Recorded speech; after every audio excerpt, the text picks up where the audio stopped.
आज भी जब सूकर भगवान चलते हैं तो पृथ्वी को सूंघ सूंघ के चलते हैं। अब मनु महाराज के 5 संतानें हुई, देवहूति, आकुति, प्रसूति, प्रियव्रत, उत्तानपाद। देवहूति नाम की कन्या करदम महात्मा को विवाही गई। करदम महात्मा और देवहूति महारानी के 9 बेटियों ने जन्म लिया। और जब 9 बेटियां जन्म ले ली तो इन्होंने कहा कि हम घर छोड़ देंगे, हम संन्यास ले लेंगे। तो ये पलायनवादी सिद्धांत है, इसके लिए शास्त्र ने अनुमति नहीं दी। अगर आपने बेटा बेटी को जन्म दिया है तो फिर उसका शादी विवाह नहीं किया है तो आपको संन्यास लेने का, साधु बनने का अधिकार नहीं है। तभी बन सकते हैं जब इनका शादी विवाह आप कर दें। पलायनवादी कोई बात नहीं, ये नहीं है कि अब जन्म दे दिया अब साहब हम तो साधु हो जाएंगे। इससे कैसे हो जाओगे? शादी ब्याह करिए, जिम्मेदारी से भागने का काम थोड़ा ही है। बोले अब 9 बेटियों का ब्याह करना है तो घर छोड़ देंगे, ये क्या बात है?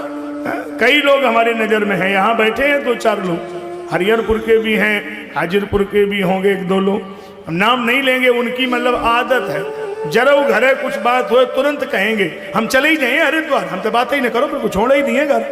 और जात कहूँ नहीं है, आज लोग कानूपुर नहीं जाए रहे, घरे जाने का ही हड़काते रहते बिला बजे। अरे जाओ तो चले ही जाओ, घरे का को हड़काते रहते, हम चले ही जाए हरिद्वार, हम सब छोड़ ही दिए सब कहते रहते हैं। एक दिन पत्नी का मूड खराब हो गया, पति बोले हम चले ही जाए घर छोड़ के। पत्नी झोरा लेके आई, बोली यो झोरा ले 300 रुपया ले, अबे हाल जाओ, हम नहीं मनाए रही, जाओ रोज रोज को तमाशा कर बुझाओ। बोले देखो हम चले जाए, बोले तुम बिल्कुल चले जाओ, हम मना नहीं कर रही हम तुम्हें। बोले हम जाए रहे। पत्नी बोली फिर सुन लो, यदि तुमने घर से पैर निकाला तो हमारी बात दिमाग में रख लो। अब आप भी दिमाग में रखना, बात बड़ी सुंदर है। बोली घर छोड़े जो घर मिले,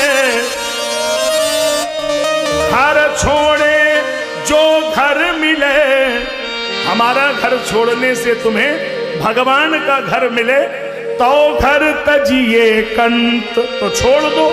और घर छोड़े घर घर फिरो तो घर ही बनिए सन।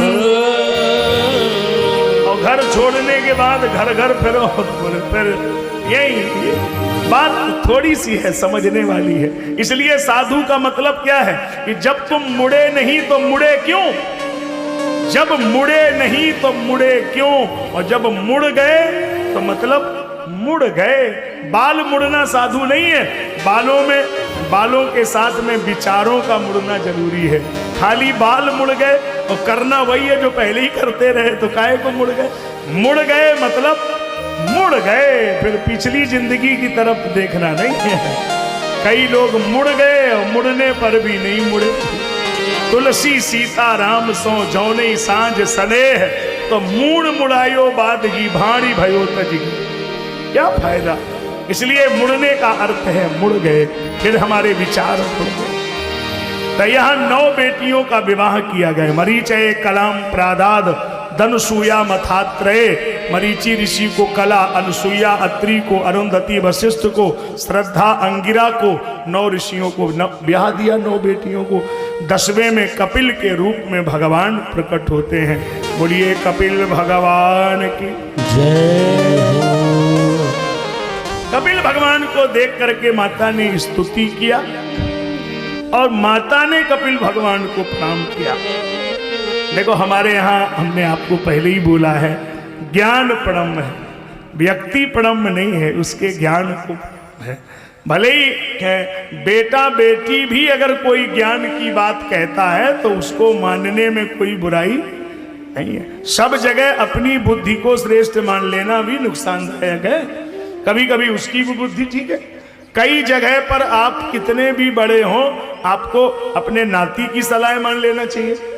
आप कहेंगे नाती हमें क्या सलाह देगा, एक सलाह नाती की ही माननी पड़ेगी, वो आपके पास है ही नहीं। जैसे मोबाइल चलते चलते बंद हो जाए तो मैं हिम्मत ही नहीं जो खोल ले, वही को ढूंढने पर लगा, देखो का बवाल, और वो 2 मिनट में चालू कर दिए। वो सब मालूम का यहाँ पता ही नहीं वो कहाँ से बोल रहा हो, कहाँ साफ बीमारी, वो 1 मिनट में खोल के चालू ले।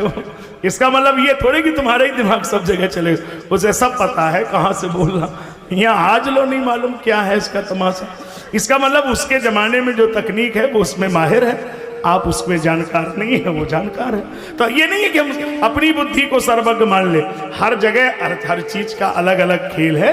तो उसमें कहीं ना कहीं कपिल भगवान से माता ने उपदेश लिया, और इस उपदेश में कपिल भगवान से माता हाथ जोड़ के पूछती है नरक क्या है और स्वर्ग क्या है। और ऐसा एक अच्छा प्रश्न किया, 9 महीने माता के गर्भ में बालक जिंदा कैसे रहता है? आश्चर्य की बात है, जिंदा कैसे रहता होगा? 9 महीने माता के गर्भ में कैसे जिंदा रहा? फिर जन्म क्यों हुआ, और जन्म लेकर के फिर मरना क्यों पड़ा? फिर ये मरने का क्रम बंद क्यों नहीं हुआ? तो पहले तो कपिल भगवान ने कहा कि मां, अगर मानव का शरीर मिल गया है तो कोशिश ये करना चाहिए कि हम महापुरुष जनों का संग करते रहें। उससे क्या फायदा होगा? बोले जब हम अच्छे लोगों का संग करेंगे तो जीवन में असद नष्ट होगा और सद की तरफ हमारा ध्यान चला जाएगा। जो भी संसार में विधि है निषेध है, विधि निषेध में कलिमल हरनी, कर्म कथा रवि नंदिनी बरनी। तो क्या करना है क्या नहीं करना है, क्या निषेध है क्या ग्राह्य है, एक का निर्णय तो महापुरुष ही करेंगे। तो महापुरुषों की संगति में ज्यादा से ज्यादा रहना चाहिए। उनकी संगति में अगर आपको लाभ नहीं होगा तो हानि तो होगी ही नहीं, ये तो तय है। कोई भी अच्छे लोग हैं वो लाभ भले ही ना पहुंचाएं लेकिन तुम्हारा हानि तो करेंगे नहीं। तुम्हारे समय का उपयोग भले ही ना हो लेकिन दुरुपयोग तो नहीं होगा, ये तो बात अच्छी है ही है। तो अच्छे लोगों का संग करना ही चाहिए। और अगर आप गलत लोगों का संग कर रहे हैं तो नुकसान क्या है?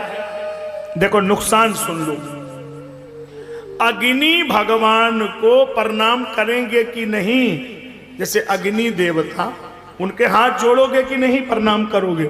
जैसे चूल्हा में हो तो भी प्रणाम करेंगे, और अगर लालटेन में हो तो भी करेंगे, और अगर बिजली जगे तो भी प्रणाम करेंगे, अगरबत्ती धूप बत्ती, मतलब अग्नि भगवान कहीं भी दिखाई दे उनको प्रणाम करेंगे हम लोग। उनको जूता तो नहीं मारेंगे, नहीं मारेंगे ना?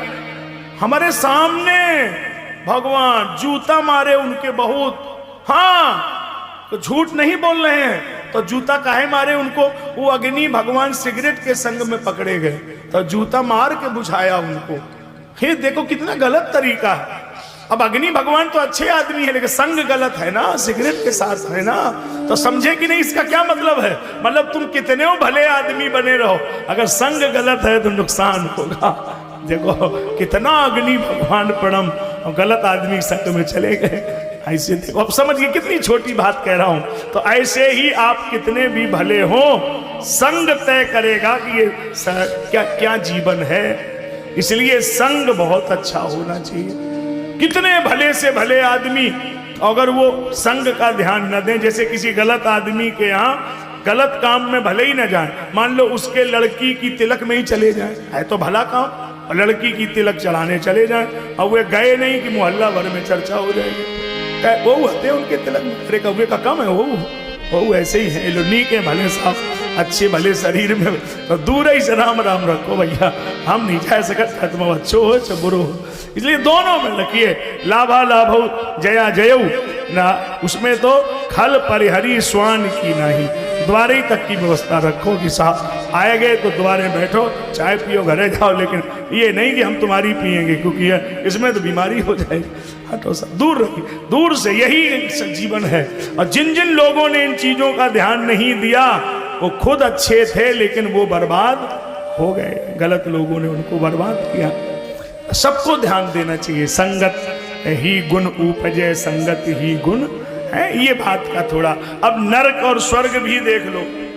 अथैव नरका स्वर्गा इति माता प्रचक्षते। ए मां, मानव का शरीर नरक है और मानव का शरीर स्वर्ग है, तो दोनों कैसे हो जाएगा? बोले दोनों ही सुन लो। मैले कपड़े कर्ज सिर घर कलिहारिन नारी, और नालायक औलाद हो नरक के लक्षण चार। अब देखो नरक किनके घर में है? मैले कपड़े, कपड़े मैले हो। हमारे यहाँ फटे तो पहन सकते हो, मैले कभी नहीं पहनना चाहिए। पुराने पहन लो लेकिन मैले ना हो, साफ सुथरे कपड़े, ये स्वर्ग है। मैले कपड़े कर्ज सिर, खोपड़ी पे